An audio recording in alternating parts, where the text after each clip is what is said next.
Assalamualaikum warahmatullahi wabarakatuh. Kembali di channel Dunia Sahabat Hebat untuk hebat kamu semua. Kali ini kita jumpa pada materi sesuai janji kita di part sebelumnya, yaitu mengenai fungsi kontrak. Nah, fungsi kontrak ini akan kita pahami dan sebagai dasar bagaimana nanti kita merancang atau mendraft sebuah kontrak. Pertanyaannya adalah, untuk apa sih kontrak dibuat? Apa sih fungsinya? Nah, terkait hal itu, seringkali terjadi kontrak-kontrak yang bermasalah. Maka penting sekali untuk kita memahami bahwa dalam berbagai aktivitas bisnis, kita mau tidak mau harus membuat sebuah perjanjian. Nah, khususnya perjanjian yang kita sebut dengan kontrak. Nah, kontraknya yang paling aman adalah dilakukan dengan cara tertulis. Nah, kontrak ini adalah sebuah instrumen penting dalam rangkai hubungan hukum dalam dunia bisnis. Dia sebagai pengaman hukum atau kita sebut dengan legal cover.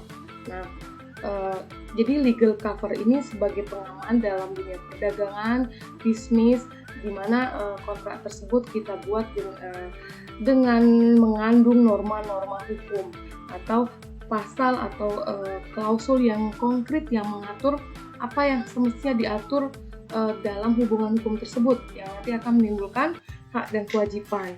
Jadi memang dalam membuat kontrak ini kita memperoleh keuntungan, baik itu dalam arti luas maupun yang bermakna secara sosiologis.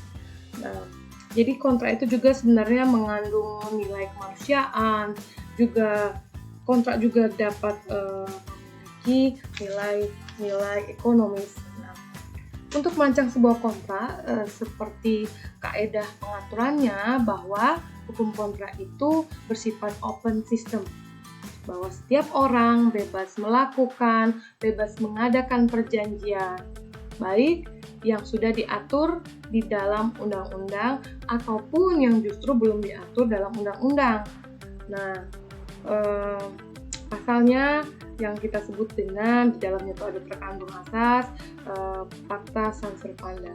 Jadi pasal 1338 bahwa perjanjian itu bersifat terbuka dan mengikat dan bagi siapa pembuatnya, maka perjanjian berlaku sebagai undang-undang. Jadi unsur-unsur dalam pasal 1338 itu membuat sebuah perjanjian, dapat mengadakan perjanjian dengan siapapun, kita yang menentukan isi perjanjiannya, kemudian kita yang menentukan bentuk perjanjiannya, lisan ataupun tulisan. Dalam konteks ini kita akan membahas tentang perjanjian secara tertulis dengan kita tetap mengindahkan asas-asas yang terkandung dalam hukum kontrak seperti asas konsensuil, kemudian asas obligatoir, asas kebebasan berkontrak, asas mengikatnya kontrak, asas etikat baik, asas proporsionalitas, asas harmoni dan seterusnya. Itu akan sebenarnya asal-asal itu udah kalian pelajari di mata kuliah perikanan. Nah, sekarang untuk masuk kepada fungsi kontrak, kita juga sebelumnya harus paham itu siapa atau subjek yang terlibat di dalam hukum kontrak itu sendiri. Nah, para pihak dalam kontrak itu melakukan kontrak dengan bertindak boleh atas namanya sendiri, untuk dan atas namanya sendiri, ataupun untuk dan atas nama orang lain atau mewakili orang lain.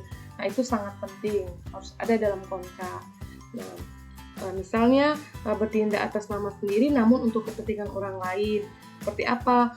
Wali misalnya untuk kepentingan anak yang di bawah perwalian untuk melakukan perbuatan hukum. Nah, seorang yang bertindak untuk dan atas nama orang lain, bagaimana contohnya? Misalnya kalau ia sebagai pemegang kuasa dari orang lain untuk melakukan kontrak, misalnya membuat perusahaan, kemudian menjual saham dan seterusnya. Itu penting. Jadi para pihak dalam kontrak itu sangat penting. Nah, sehingga fungsi kontrak saya membagi menjadi 3. Ada yang kita namakan fungsi yuridis, ada yang dinamakan fungsi ekonomis, dan ada yang dinamakan fungsi safety atau keamanan. Nah, apa yang dimaksud dengan fungsi yuridis? Nah, kontrak itu berfungsi memberikan sebuah kepastian hukum dan perlindungan hukum bagi pembuatnya.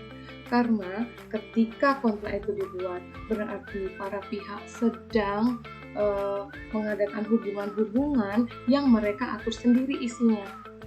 Kemudian dipastikan di dalam sebuah kalimat, dalam sebuah klausul yang mengandung norma hukum yang berlandaskan pada asas hukum. Nah, para pihak boleh itu membuat apa saja asalkan tidak bertentangan dengan undang-undang, tidak bertentangan dengan ketertiban umum, tidak bertentangan dengan kesusilaan. Jadi apa saja boleh diatur di dalam sebuah kontrak. Dengan membuat kontrak tersebut, maka fungsi yuridis akan diterima oleh masing-masing pihak, tidak untuk salah satu pihak. Kemudian ada yang kontrak itu berfungsi sebagai fungsi ekonomi. Nah, kontrak itu dapat memberikan motivasi untuk penggerak nilai ekonomi.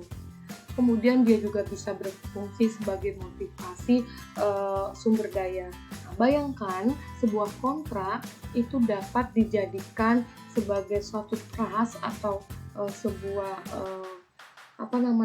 jaminan tambahan ketika seorang atau ketika suatu pihak berbentuk badan usaha untuk melakukan usahanya, meminjam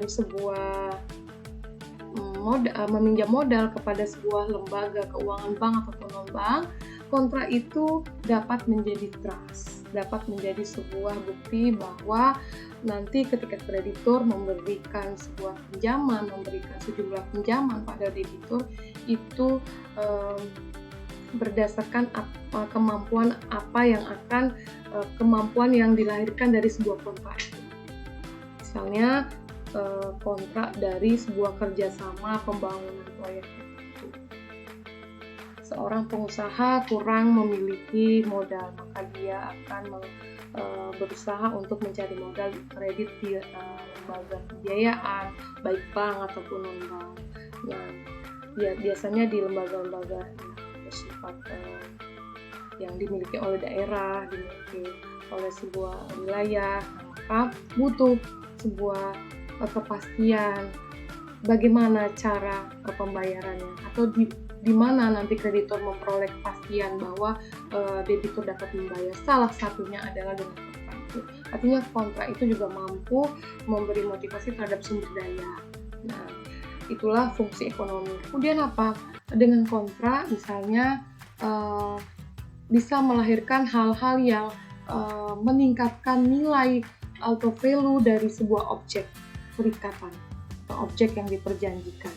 Dengan kontrak itu nilai dari suatu barang yang tidak bisa dinilai secara material itu terbit dalam kontrak itu. Nah, makanya kontrak itu sangat penting. Nah, yang berikutnya adalah fungsi safety. Fungsi safety ini adalah fungsi pengamanan, artinya dalam berusaha dan dalam dunia perdagangan itu kontrak itu menjadi satu landasan. Bagaimana para pihak melakukan atau tidak melakukan sesuatu itu tergantung pada kontrak. Nah, dengan adanya kontrak, maka keamanan antara para pihak, kenyamanan bekerja ataupun kenyamanan melakukan prestasinya itu akan terjamin. Nah, kontrak itu pada dasarnya memang bebas kita melakukannya dalam bentuk apapun, tapi ada kaidah-kaidah yang harus kita perhatikan. Nah, kaidah itu nanti kita akan ketemu di part berikutnya yang kita beri judul bagian dalam kontrak sederhana. Sampai di sini, di part ini kita cukupkan bahwa fungsi kontrak ada fungsi ekonomis, fungsi yuridis, dan fungsi safety. Demikian, terima kasih dan salam jumpa dunia sahabat.